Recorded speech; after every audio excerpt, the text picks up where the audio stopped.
नमस्कार। आज हम एक ऐसे दस्तावेज पर बात करने वाले हैं जो जो आज भी उतना ही सोचने पर मजबूर करता है। जी हाँ। हम बात कर रहे हैं भगत सिंह के मशहूर लेख मैं नास्तिक क्यों हूँ। मतलब हमारे पास जो जानकारी है वो इसी लेख और इसके विश्लेषण से जुड़ी है। बिल्कुल। और आज हम कोशिश करेंगे भगत सिंह के तर्कों को समझने की, उनकी गहराई को, कि भाई उस दौर में जब लोगों की आस्था इतनी गहरी थी तो एक नौजवान क्रांतिकारी वो ईश्वर के होने पर ही सवाल क्यों उठा रहा था।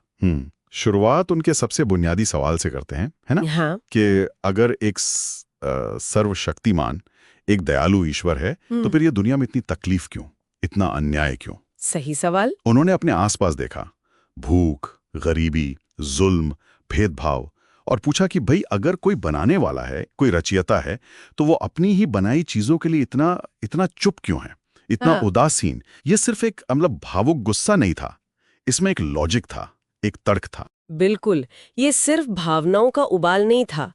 भगत सिंह का जो विश्लेषण था ना, वो तर्क पर आधारित था। उनके अपने अनुभव थे और सबसे जरूरी इनकलाब मतलब क्रांति, उनकी नजर वहीं थी। वो आत्मा, पुनर्जन्म, ईश्वर, इन सब धारणाओं को सिर्फ आस्था के चश्मे से नहीं देख रहे थे।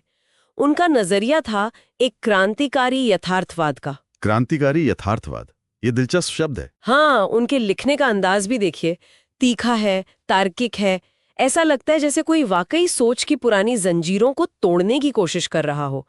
वो उस समय की सोच को सीधी चुनौती दे रहे थे। किस तरह की सोच? वो सोच जहां कई लोग ईश्वर पर निर्भरता को एक तरह की निष्क्रियता का कारण मानते थे। मतलब समस्याओं के हल के लिए बस भगवान के भरोसे बैठे रहना, इंतजार करना। तो आप कह रही हैं कि उनका ईश्वर पर सवाल उठाना सिर्फ नास्तिकता नहीं थी, ये उस समय के समाज, राजनीति, उस व्यवस्था के खिलाफ एक गहरे असंतोष का भी प्रतीक था, जहां शायद धर्म का इस्तेमाल स्टेटस को, मतलब जो जैसा है वैसा बनाए रखने के लिए होता था। ये बहुत जरूरी सवाल है। मेरे हिसाब से उनके लिए ये दोनों चीजें बिल्कुल जुड़ी हुई थी।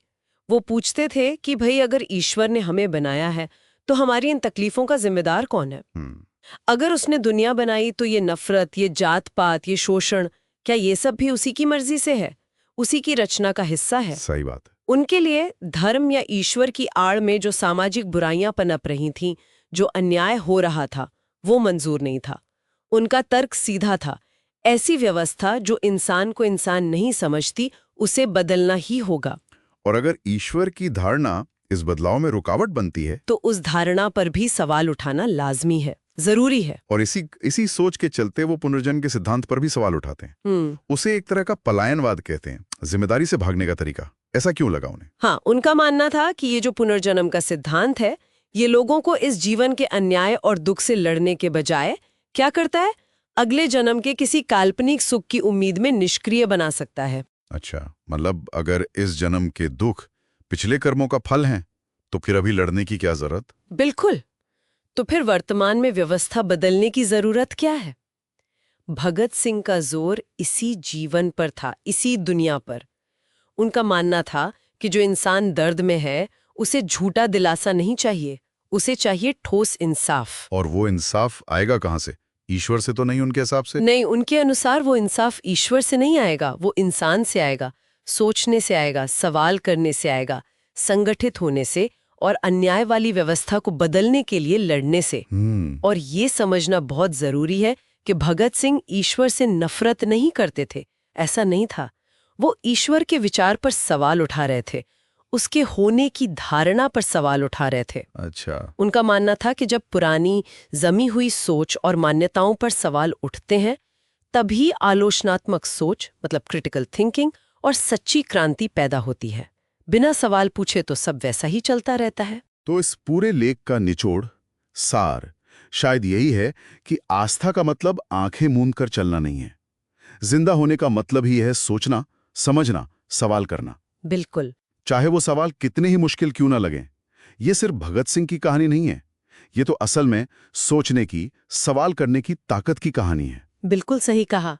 और ये हमें आज के लिए भी एक विचार देता है, सोचने के लिए एक मुद्दा। क्या?